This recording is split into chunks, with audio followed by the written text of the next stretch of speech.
Hi, so today we're looking at safeguarding and protecting vulnerable individuals, learning outcome 3. Now, learning outcome 3 is understand the importance of partnership working to protect vulnerable adults. There are 2 assessment criteria in here. So 3.1, explain the agreed protocols for working in partnership. And 3.2, evaluate the importance of working in partnership with others in relation to safeguarding. So let's make a start. Now we're just going to talk about partnership working because it comes into this learning outcome a little bit. Now, partnership working, as you're already aware, and we've already done a unit on this, is, in health and social care, it just brings together different organisations, different people from different services, different organisations, where they can actually share their expertise. They can have a benefit of pooled expertise. They've got resources, they've got power sharing. So really, they're just working together to work towards the same sort of outcome, an outcome that they've already agreed. Now, the goal of partnership is to enhance the efficiency and the quality of the service provision. So 3.1. Explain the agreed protocols for working in partnership. Now, there are protocols that are set out within partnership working. So what your main goal is, what sort of targets you're trying to achieve, and so on. Now, these principles actually underpin the how the strategic partnerships will work together, what the defined remits are, what the interfaces are between the partnerships, and the practical means of, actually coordinating and collaborating to work together to see what the interrelated priorities are and how they can sustain these. Now, when we look at this little section, it's just about care and health providers' responsibilities and their protocols. So you've got the engagement with the Safeguarding Adult Board here, the SAB, got up-to-date functional policies and procedures, clients who understand safeguarding and help shape responses to it. There'll be a safeguarding lead. There should be a trained workforce. And there should be information sharing protocols, so that there's information is being passed along between each of the organisations or partnerships. And there should be a supply of information to the SAB, which is the Safeguarding of Adults Board. Then you've got integrated cooperative working with other parts of the sector. So the scope to engage or lead with Section 42 inquiries, so if there's ever a safeguarding issue. Knowledge of when to report concerns and who to report it to. There's an emphasis on prevention information and advocacy, so giving information to actually stop things happening or reduce things happening, and advocating for others. And a balancing of choice, control and safety. It's helping you to make safeguarding personal. So the agreed protocols between partnerships, so here are some points, is to ensure effective communication and also, again, to collaborate between your partnerships. You're there to protect vulnerable adults. So it's good to have a good communication process within place where you're actually being able to share information so you know exactly what's going on, what changes might have been brought on about, and you can try and pinpoint and identify when and how this may have happened. You're going to involve partnerships in determining whether a single agency or a joint agency investigation is required. Remember, this section here is if a report has been raised, if there's a concern that needs investigating. It's going to be a framework for early consultation also, cross-referral of appropriate cases, and then also joint working arrangements for investigation and interviewing. So if you're in partnership with a few organisations, who's going to do what? What is your role? When is it going to be done? Are you going to share the responsibilities or will you be taking the lead? The last section of this is to define the roles and responsibilities of staff in case there's a joint investigation. So again, like I just said, who's going to do what? You need to know exactly who's in charge and what their protocol is. We're going to minimize the number of interviews conducted with the victim. You don't want to consistently be going back forth, speaking to the victim, trying to find out information over and over and over again. It's very upsetting for someone to go over the same information, especially if it's sensitive. And you're going to ensure that the protective measures are paramount and run in parallel with any criminal inquiries or any other lines of inquiry. So if there's a civil action or disciplinary procedures, you need to make sure that they didn't get done on par with each other. Now, I've put this link in here. If you get a moment, please click on it. It's nice, simplified information. It goes through a whole load of information within this on what to do if you've got a suspected case and how to carry out joint investigations. So that was 3.1. Now, in 3.2, we're going to evaluate the importance of working in partnership with others in relation to safeguarding.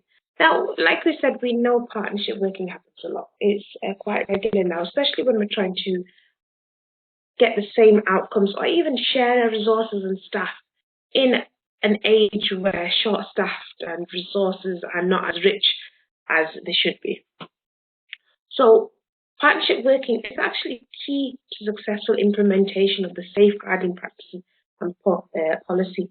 So making sure that you're actually working together and communicating together to ensure that everyone is getting looked after the way they need to.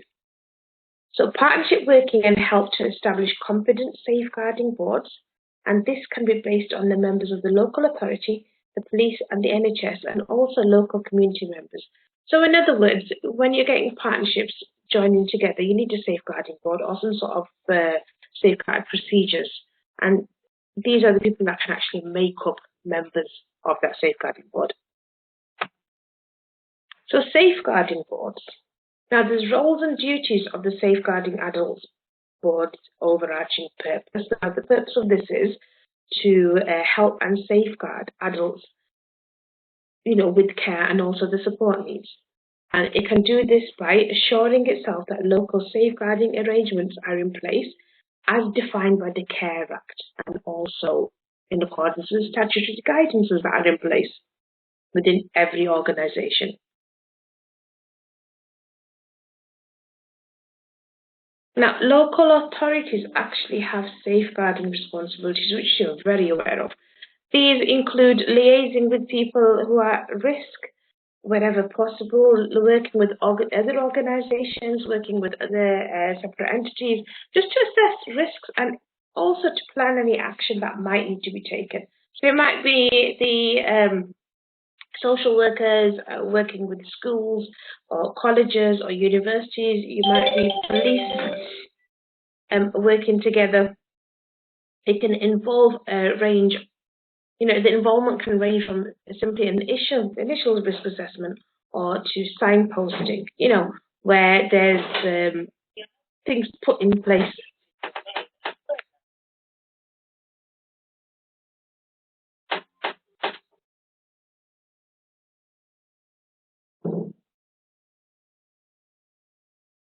So as I was saying, it can be as simple as just carrying out a risk assessment. Or, there might even be like little posters up along your walls in your organisation, just indicating who the safeguarding personnel is there, referring to the right people, who is in charge, who's going to do what services, and also give information about what will happen if there's a full inquiry.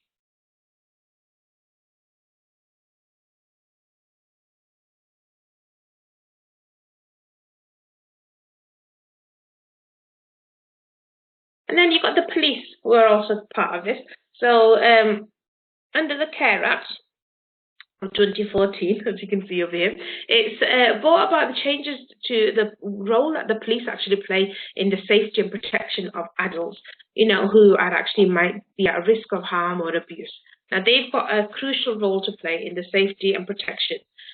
They might be investigating, they might be making arrests, they might be going into to give evidence.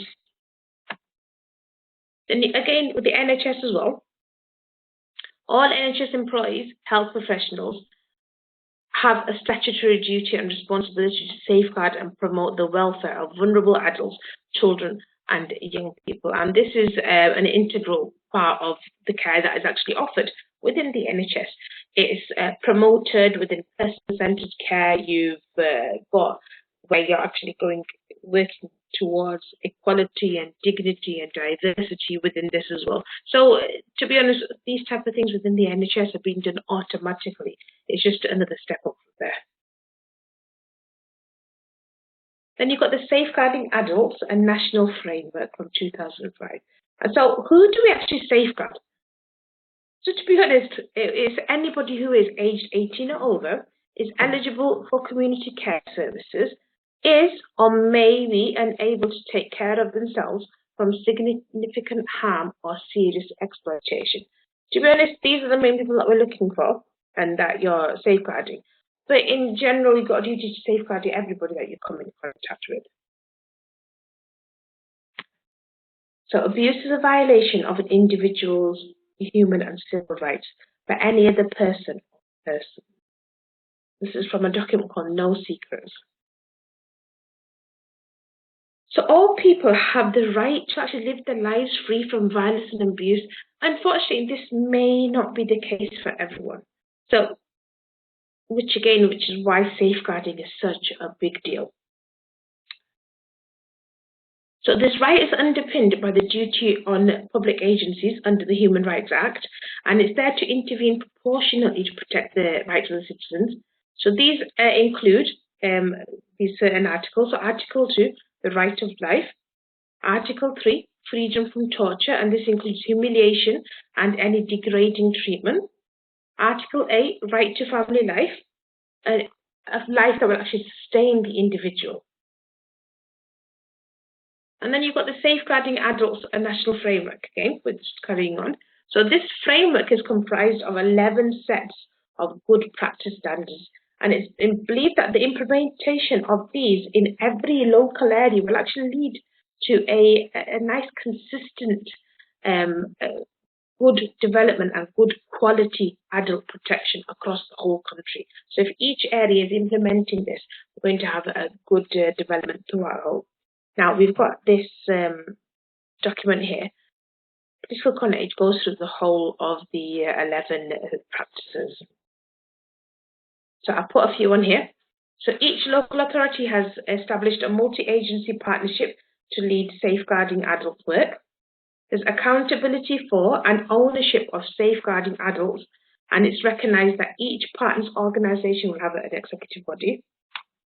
Every person's right to live a life free from abuse and neglect. There's a zero tolerance of abuse.